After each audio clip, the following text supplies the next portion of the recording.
वडोदरा में अरविंद केजरीवाल का हुआ जबरदस्त विरोध, गो बैक के नारे लगे।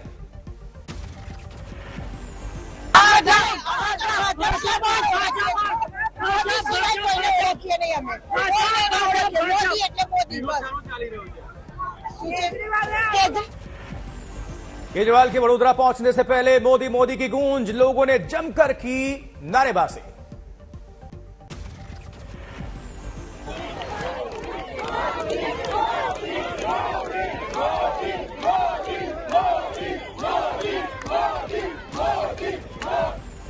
वडोदरा की सड़कों पर अरविंद केजरीवाल के खिलाफ दिखा स्लोगन, लिखा हिंदू विरोधी केजरीवाल गो बैक।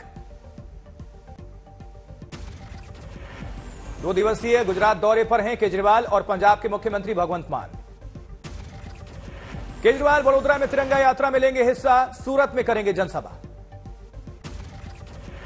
गुजरात चुनाव के बीच दिल्ली के मुख्यमंत्री अरविंद केजरीवाल के पीछे पड़ा हिंदू विरोधी जिन। गुजरात में केजरीवाल के दिखे मुस्लिम टोपी और गमछे वाले पोस्टर्स, जबकि अहमदाबाद, वडोदरा, सूरत, राजकोट में लगाए गए केजरीवाल की मुस्लिम टोपी और गमछे वाले पोस्टर। गुजराती में लिखा, मैं हिंदू देवताओं को नहीं मानता, उनकी पूजा नहीं करता।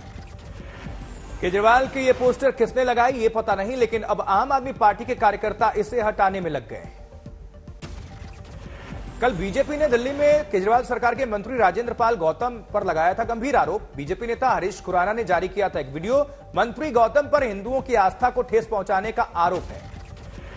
केजरीवाल सरकार के मंत्री राजेंद्र पाल गौतम इस वीडियो में एक संत के साथ हिंदू देवी देवताओं के पूजन का विरोध करते हुए दिखे थे। तमाम लोगों के साथ देवी देवताओं की पूजा नहीं करने की शपथ ली थी। मैं ब्रह्मा विष्णु और महेश को कभी ईश्वर नहीं मानूंगा, और ना ही उनकी पूजा करूंगा। बीजेपी ने उठाया इस मुद्दे को, कहा सीएम केजरीवाल 24 घंटे में मंत्री राजेंद्र पाल गौतम को बर्खास्त करें। ये कैसा ढोंग है अरविंद केजरीवाल जी? और अगर ये ढोंग नहीं है तो अरविंद केजरीवाल जी 24 घंटे के अंदर गौतम जी को बर्खास्त करिए आप। बीजेपी सांसद मनोज तिवारी ने भी आम आदमी पार्टी पर हिंदू विरोधी होने का आरोप लगाया। कहा, अपने मंत्री की शपथ पर क्या कहेंगे अरविंद केजरीवाल? अक्षुणता को बनाए रखेंगे, संप्रभुता बनाए रखेंगे। ये शपथ कहां गया अरविंद केजरीवाल? क्यों दिलाते हो शपथ? बौद्ध मतावलंबियों के बीच शपथ समारोह को मुद्दा बनाने पर बीजेपी पर भड़के केजरीवाल के मंत्री राजेंद्र पाल गौतम, जिन पर आरोप है। उन्होंने कहा कि मैं किस धर्म को मानूं या ना मानूं, संविधान देता है इसकी आजादी, मेरी आस्था बौद्ध धर्म में है। वो जो भी आरोप लगा रहे एकदम झूठे हैं, एकदम झूठे। जब आप बौद्ध धर्म की दीक्षा लेते हैं तो कोई किसी भी धर्म को मानने वाला हो, जब वो बौद्ध धर्म की दीक्षा लेता है तो फिर वो मानवता की बात करता है। वो राजेंद्र पाल गौतम ने सफाई में बीजेपी पर लोगों को भड़काने का आरोप लगा दिया, लेकिन सूत्रों के मुताबिक सीएम केजरीवाल मंत्री जी से नाराज हैं। दिल्ली के उपराज्यपाल विनय कुमार सक्सेना ने सीएम केजरीवाल को लिखी 6 पन्नों की चिट्ठी, केजरीवाल और उनके मंत्रियों पर मर्यादा लागने का आरोप लगाया। वहीं चिट्ठी में उपराज्यपाल ने लिखा, विज्ञापन और भाषण के बल पर चल रहा है आम आदमी पार्टी का शासन। जबकि उपराज्यपाल विनय कुमार सक्सेना की चिट्ठी पर सीएम केजरीवाल का पलटवार किया ट्वीट। आज एक और लव लेटर आया है।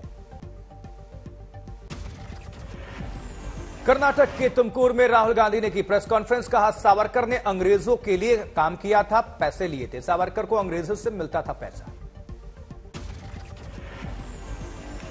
In my study of history, in my understanding,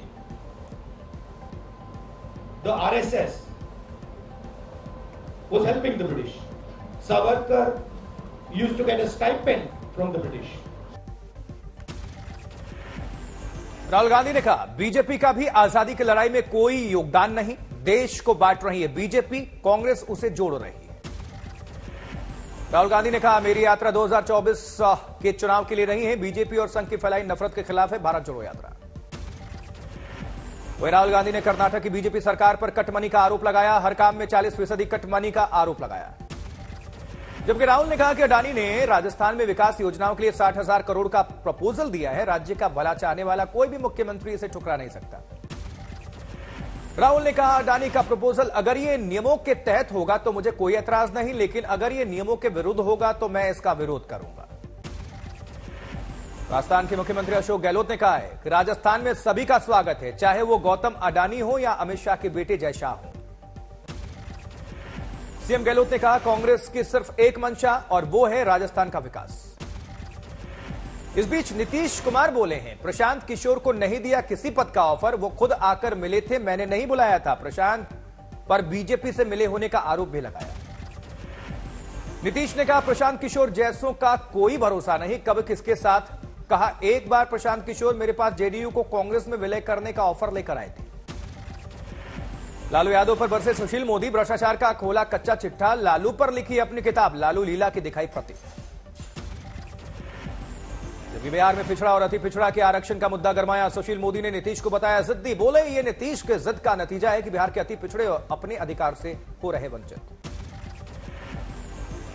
Nitish Kumar की जिद का परिणाम है कि बिहार के नगर निकाय चुनाव के अंदर अति पिछड़ों के आरक्षण को पटना हाईकोर्ट को समाप्त करना पड़ा है।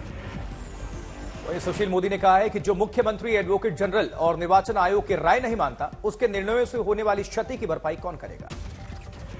बीजेपी का आरोप, सुप्रीम कोर्ट के आदेश के बावजूद सीएम नीतीश ने ट्रिपल ट्रस्ट आयोग का गठन नहीं किया, इस वजह से हाईकोर्ट को पिछड़ों और अति पिछड़ों के आरक्षण को समाप्त करना पड़ा।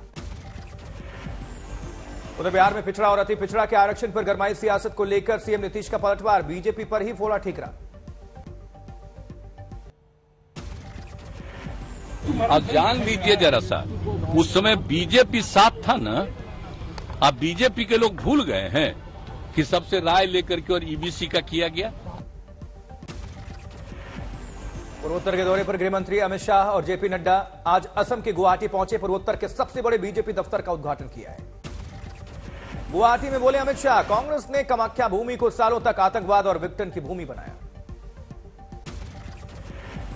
उस भूमि को कई साल तक कांग्रेस ने विघटन की भूमि, आतंकवाद की भूमि, हड़तालों की भूमि, आंदोलनों की भूमि बनाया। अमित शाह ने कहा, 2014 से 2022 के अल्पकाल में बीजेपी ने नॉर्थ ईस्ट को विकास के पथ पर अग्रसर किया, मुझे इस बात की खुशी है। कर्नाटक में राहुल गांधी की भारत जोड़ो यात्रा जारी है, राहुल गांधी कर्नाटक में करीब 500 किलोमीटर करेंगे पदयात्रा। कांग्रेस के अध्यक्ष पद के उम्मीदवार शशि थरूर ने आज तक संवाद में कहा, मैं पैराशूट नेता नहीं हूं, 3 बार संसद में चुनकर आया, बोले खड़गे और मैं दोस्त, चुनाव लड़ने का मतलब उनका विरोध नहीं।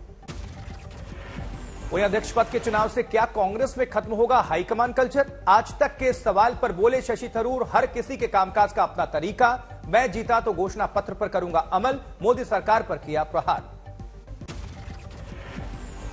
मुसलमान नागरिक से पूछे कि उनका अनुभव क्या है ये मोदी जी की सरकार में और क्या क्या सुन रहा है जब लोगों के खिलाफ ऐसी बात चल रही है हमारे देश में।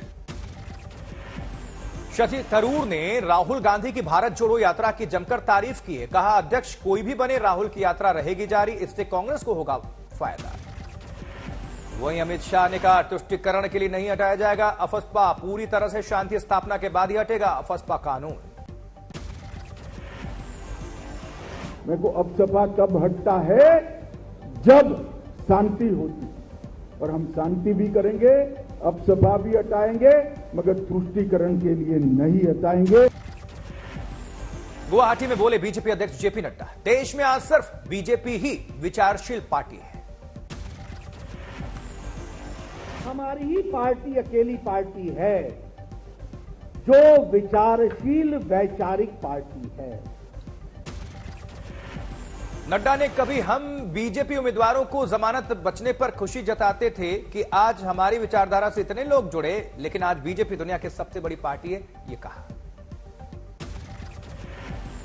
जाति और वर्ण व्यवस्था पर बोले संघ प्रमुख मोहन भागवत, अतीत की गलतियों को सुधारना बेहद जरूरी है। नागपुर में एक कार्यक्रम के दौरान मोहन भागवत ने कहा, जाति और वर्ण व्यवस्था से देश और समाज को पहुंची बड़ी क्षति।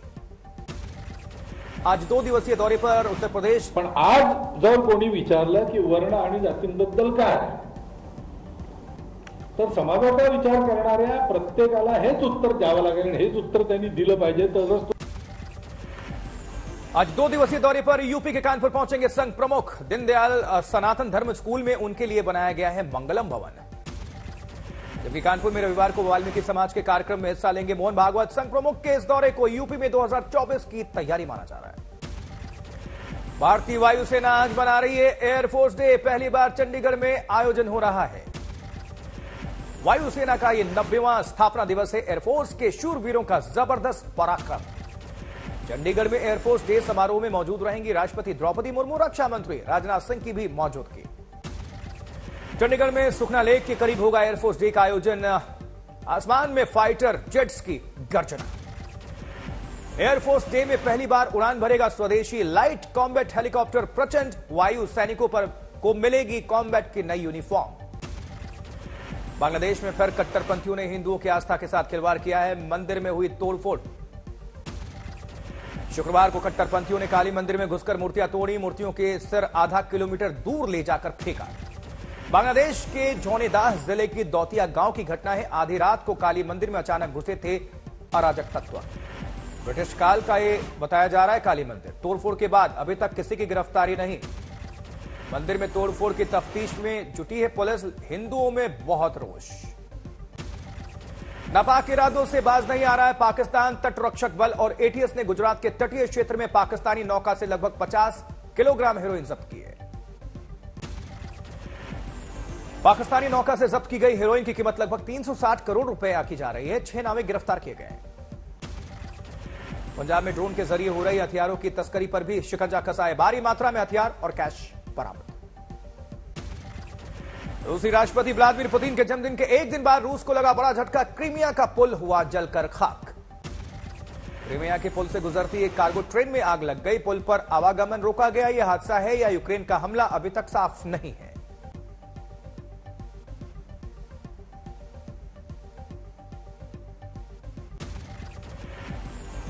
उधर महाराष्ट्र के नासिक में भीषण सड़क हादसा। 11 लोगों की मौत की खबर अब तक।